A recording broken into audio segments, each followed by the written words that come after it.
అనకాపల్లి జిల్లా రాయవరం జిల్లా పరిషత్ ఉన్నత పాఠశాల తల్లిదండ్రుల ఉపాధ్యాయుల ఆత్మీయ సమావేశంలో హోంమంత్రి వంగలపూడి అనిత పాల్గొన్నారు.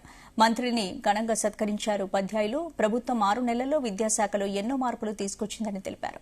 మంత్రి లోకేష్ ప్రణాళికతో విద్యాశాఖను ప్రక్షాళన చేస్తున్నారని తెలిపారు. విద్యార్థుల యొక్క ఆరోగ్యంపై విద్యాశాఖ దృష్టి పెట్టిందన్నారు. 4వ తరగతి విద్యార్థిని తారకు భోజనం కలిపి తినిపించారు హోంమంత్రి Vangalapudi Anitha.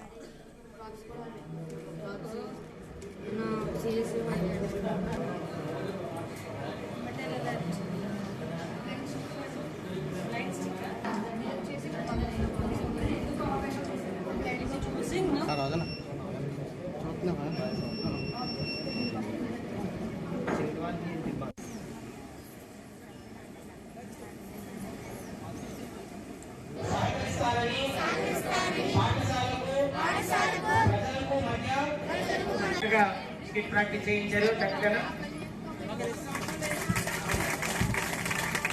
Very good children. కానీ ఈ మధ్య కాలంలో పరిస్థితులు ఏమైపోయినాయి అంటే పిల్లలకి టీచర్స్ కి మధ్యలో కవినాభావ సంబంధం ఉండాలి. ఇంట్లో పిల్లలు ఎలా ఉండాలి? ఇప్పుడు పిల్లలు ఎవరైనా ఒక డల్ గా ఉన్నాడు అనుకోండి, టీచర్ కనిపిస్తుంది డల్ గా ఉన్నాడు ఎందుకు అని.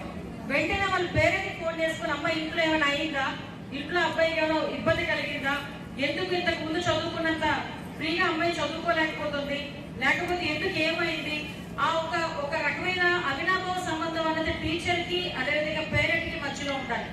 అట్ ద సేమ్ టైం స్కూల్లో ఏం జరుగుతుంది, ఏ రకమైన చదువులు చెప్తున్నారు, ఇక్కడ ఏ రకమైన భోజనం పెడుతున్నారు. ఈరోజు గవర్నమెంట్ స్కూల్స్